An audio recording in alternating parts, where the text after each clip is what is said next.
Hello friend. আজকে আমি আপনাদেরকে বানিয়ে দেখাবো পারফেক্ট দোকানের মতো একদম বালুশাহী মিষ্টি। আমাকে তো খুবই ভালো লাগে। তো চলুন কি করে এই বালুশাহী মিষ্টিটা বানানো যায় আপনাদেরকে আমি দেখিয়ে দিচ্ছি। দেখুন ভেতরটা কত সুন্দর নরম হয়েছে। বালুশাহী মিষ্টিটা যদি আপনাদেরকে ভালো লেগে থাকে তো একটা লাইক দিয়ে দিবেন। তো এই বালুশাহী মিষ্টিটা বানানো একদম সহজ, দেখলে যে কেউ বানিয়ে নিতে পারবে। তো তার জন্য প্রথমে আমি নিয়ে নিচ্ছি 1 কাপ ময়দা।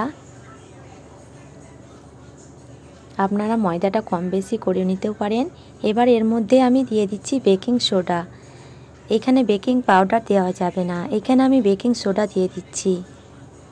খুব ভালো করে আমি শুকনো উপকরণগুলোকে মেখে নিব। এবার এর মধ্যে দিয়ে দিব আমি ঘি। আপনারা যদি আপনাদের হাতের কাছে ঘিটা না থাকে তাহলে আপনারা সাদা তেলও দিয়ে দিতে পারেন। বালুশাহী মিষ্টিতে যদি ঘি দেওয়া যায় তাহলে মিষ্টিটা খুবই সুন্দর ফ্লেভার আসে। তো ঘিটা দিয়ে খুব সুন্দরভাবে আমি এরকম ময়াম করে নেব। এবার এর মধ্যে আমি দিয়ে দিচ্ছি টক দই। আপনাদের হাতের কাছে টক দই না থাকলে আপনারা পানি দিয়ে দিতে পারেন। এবার টক দইটা দিয়ে খুব ভালো করে আমি মেখে নেব। আলতো হাতে প্রেস করে এরকমভাবে একটা ডো বানিয়ে নেব। এটা খুব বেশি জোরে জোরে মাখা যাবে না, এটা আলতো হাতে মাখতে হবে। আমার মাখা হয়ে গেছে। এবার এটাকে আমি 10 মিনিট রেস্টে রেখে দেব। 10 মিনিট পর ফিরে এলাম। ছোট ছোট করে আমি লেচি কেটে বালুশাহী মিষ্টির একটা শেপ দিয়ে নেব।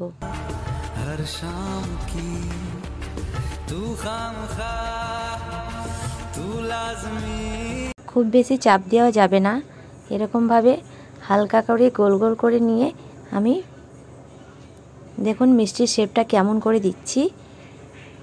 এইভাবে করে মাঝখানে আমি একটু গর্ত করে নেব।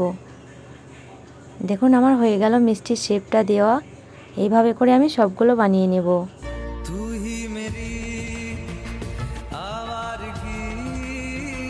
সব বালুশাহী মিষ্টিগুলো আমার হয়ে গেল। এবার আমি সাদা তেল গরম করে নিয়েছি হালকা করে। আপনারা ঘি দিয়েও ভেজে নিতে পারেন। আমি তেল দিয়ে ভেজে নিচ্ছি। তেলটা খুব বেশি গরম করা যাবে না।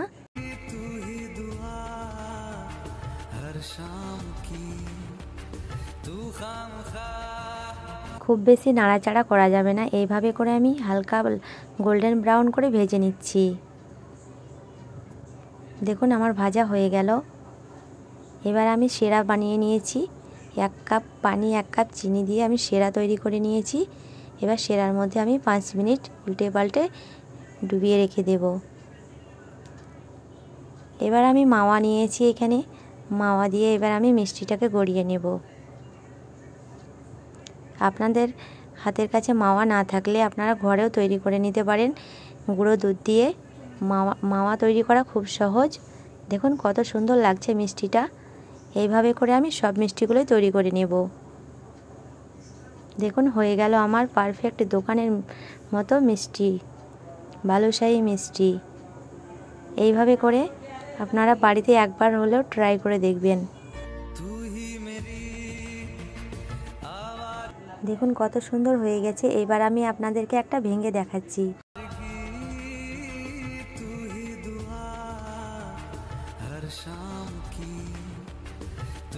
দেখুন কত সুন্দর হয়েছে ভেতরটা, একদম পারফেক্ট দোকানের মতো। ভিডিওটি ভালো লাগলে প্লিজ একটা লাইক করবে, চ্যানেলটি সাবস্ক্রাইব করবে।